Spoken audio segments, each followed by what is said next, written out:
दोस्तों अभी हाल ही में भारतीय नौसेना के प्रमुख एडमिरल आर हरि कुमार ने आज तक के एक कार्यक्रम में संकेत दिया कि नौसेना IAC-1 यानी INS विक्रांत एयरक्राफ्ट कैरियर का रिपीट ऑर्डर देने का सोच रही है। यानी विक्रांत जैसा ही 2 और विमान वाहक युद्धपोत जल्द ही भारत के लिए तैयार हो सकते हैं। नौसेना अगले कुछ महीनों में इसका प्रस्ताव केंद्र सरकार के पास भेज सकती है। अगर यह स्वदेशी एयरक्राफ्ट का रिपीट ऑर्डर होता है तो यकीन मानिए सागर में भारत का मुकाबला करने के लिए ना चीन आगे आ सकेगा और ना ही पाकिस्तान तो भारत के सामने आने से भी घबराएगा। दरअसल दोस्तों अभी भारत के पास 2 विमान वाहक युद्धपोत हैं। पहला INS विक्रमादित्य और दूसरा INS विक्रांत।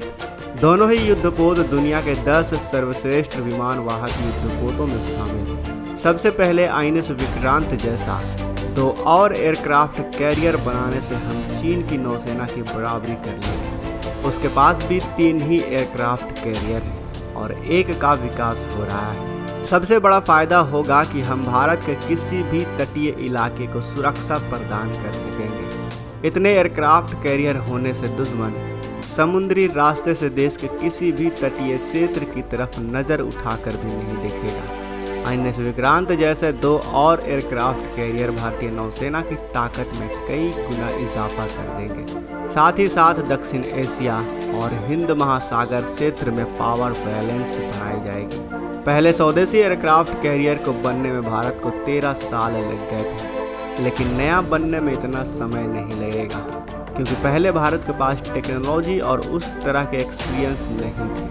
लेकिन अब भारत के पास एक एयरक्राफ्ट कैरियर को बनाने का तकनीक और एक्सपीरियंस दोनों आ चुका है। भारत अगर अपने तीसरे एयरक्राफ्ट कैरियर को भी बना लेता है तो भारत की धाक पूरी दुनिया में बढ़ जाएगी, क्योंकि विक्रांत के पास जिस तरह के हथियार हैं, फाइटर जेट और मिसाइलें तैनात हैं, वो उसे अपने आप में बहुत ताकतवर बना देती है। लेकिन नए एयरक्राफ्ट में फ्यूचरिस्टिक हथियार लगाए जाए जैसे कि दुर्गा 2 या फिर काली 10,000, तो फिर सोचिए क्या होगा, हमारी नेवी की ताकत कितनी बढ़ जाएगी। दोस्तों आपको बता दें कि विक्रांत में ब्राक 8 और ब्रह्मोस मिसाइल लगाए जाने की खबर है। इसके अलावा कोस्टल बेस्ड AK-603 गन और ऑटो ब्रेडा कैनन गन भी लगाई गई हैं। ब्राक 8 मिसाइल के 32 वर्टिकल लॉन्चिंग सिस्टम सेल्स हैं, यानी विक्रांत में 32 ब्राक 8 मिसाइलें तैनात हो सकती हैं। ब्राक 8 से 100 किलोमीटर की रेंज में दुश्मन की धज्जियाँ उड़ाई जा सकती हैं। यह बिना धुआं किए उड़ता है, इसलिए दुश्मन आसमान से आती हुई इस मिसाइल को देख नहीं पाते। इसकी गति करीब 2500 किलोमीटर प्रति घंटा होती है। साथ ही विक्रांत पर 4 76 मिलीमीटर के ऑटो ब्रेडा कैनन गन भी लगे हुए हैं, यानी वो तोप जो चारों तरफ घूमकर दुश्मन के विमान, हेलीकॉप्टर, फाइटर जेट, वॉरशिप या फिर बोट पर हमला कर सकती है। यह 1 मिनट में 120 राउंड फायर करती है। इसे निकलने वाले गोले 915 मीटर प्रति सेकंड की गति से दुश्मन की ओर जाते हैं, जिनकी रेंज 20 किलोमीटर तक होती है।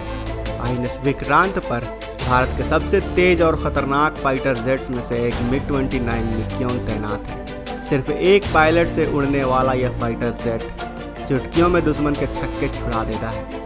यह अधिकतम 2400 किलोमीटर प्रति घंटे की गति से उड़ सकता है। इसकी रेंज 2100 किलोमीटर है और इसमें 7 हार्ड पॉइंट है। लेकिन इसके लिए राफेल M को भी मंगवाया जा रहा है। साथ ही इस पर MH-60R मल्टी रोल हेलीकॉप्टर भी तैनात है। इसमें 9 से 10 लोग बैठ सकते हैं। इसकी रेंज 830 किलोमीटर है और यह अधिकतम 12,000 फीट की ऊंचाई तक जा सकता है।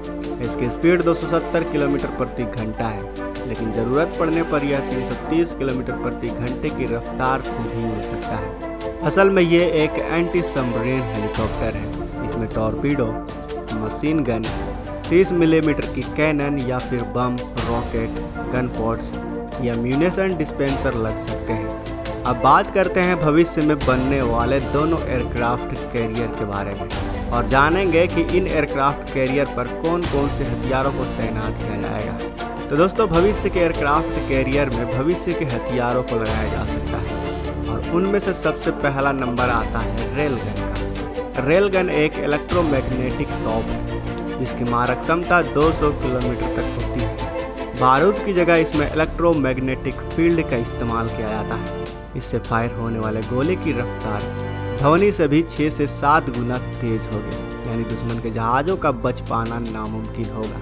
साथ ही इसमें BMD शील्ड भी लगाई जाएगी ताकि हमारे एयरक्राफ्ट कैरियर दुश्मन की बैलिस्टिक मिसाइल से बची रह सके। भारत का स्वदेशी BMD कार्यक्रम 2 tier ballistic missile defence shield system से लैस है, जो एयरक्राफ्ट कैरियर को 5000 किलोमीटर दूर से आ रही किसी भी बैलिस्टिक मिसाइल या लड़ाकू विमान को सुरक्षा प्रदान कर सकेगा। इसके साथ ही इसमें AMCA, TEBDF और घातक जैसे विमान तैनात किए जाएंगे। AMCA यानी एडवांस मीडियम कॉम्बैट एयरक्राफ्ट, ये भारत की 5वीं श्रेणी का स्टील्थ लड़ाकू विमान है। भारत का ये MK फाइटर जेट एक मल्टी रोल लड़ाकू विमान होगा, जिसमें बियॉन्ड विजुअल रेंज यानी BVR मिसाइल, प्रेसिजन स्ट्राइक क्षमता सहित क्लोज कॉम्बैट डॉग फाइट करने की भी क्षमता होगी। साथ ही इसके स्टेल्थ एयरफ्रेम के अलावा इसमें AESA radar, net centring warfare, advance integrated sensor suite और सेंसर डेटा फ्यूजन भी होगा। वहीं बात करें घातक की, तो घातक एक तरह का एटोनमस स्टील्थ ड्रोन है, जो कहीं भी जाकर दुश्मन के रडार के नज़र में आए बिना तबाही मचा सकता है। भारतीय वैज्ञानिकों द्वारा इसकी ताकत की जानकारी नहीं दी गई है। साथ ही इन नए एयरक्राफ्ट कैरियर में दुर्गा 2 को भी लगाया जाएगा। दुर्गा 2 रक्षा अनुसंधान और विकास संगठन यानी DRDO द्वारा सेना, नौसेना और वायुसेना के लिए बनाया जा रहा एक सीक्रेट वेपन है, जिसकी अधिक जानकारी अभी तक सार्वजनिक नहीं की गई है। दुर्गा 2 को आम भाषा में एक लेजर वेपन कहा जाता है, जो बेहद सटीकता से किसी भी लक्ष्य को तबाह कर सकता है। DRDO फिलहाल 100 किलोवाट और वजन में हल्के हथियार पर काम कर रहा है, जो जल्दी सेना में सेवा के लिए उपलब्ध हो जाएंगे। दुर्गा 2 की स्पीड 3 लाख किलोमीटर प्रति सेकंड हो सकती है, जो इसे बहुत प्रभावशाली और सटीक बना देती है। दुर्गा लेजर तकनीक का इस्तेमाल नए एयरक्राफ्ट कैरियर, दूर से आ रही किसी भी बैलिस्टिक मिसाइल, लड़ाकू विमान, ड्रोन या फिर किसी भी ऑब्जेक्ट को एक समय में पलक झपकते ही नेस्तनाबूद कर देगी। अब आप ही सोचिए दोस्तों, अगर भविष्य के एयरक्राफ्ट कैरियर में इन भविष्य के हथियारों को लगा दिया जाए, तो क्या कोई भी दुश्मन हमारी समुद्री सीमा में घुसने की कोशिश करेगा? घुसने की कोशिश तो दूर, घुसने के बारे में भी सोचेगा। भारत पर हमला करने की सोचेगा? बिल्कुल भी नहीं दोस्तों। वैसे दोस्तों, आपके हिसाब से दुर्गा 2 या फिर काली को किन किन हथियारों पर तैनात किया जाना चाहिए? क्या लगता है आपको? हमें अपने विचार कमेंट बॉक्स में अवश्य बताएं। साथ ही वीडियो अच्छी लगी हो तो वीडियो को लाइक करें, अपने दोस्तों के साथ शेयर करें, और अगर आपने अभी तक इस चैनल को सब्सक्राइब नहीं किया है तो इस चैनल को भी सब्सक्राइब कर लें। बगल में जो बेल आइकन का बटन है उस पर ऑल पर भी क्लिक कर लें, ताकि हमारी आने वाली वीडियो को आप मिस ना कर सकें। मिलते हैं अगले वीडियो में। जय हिंद।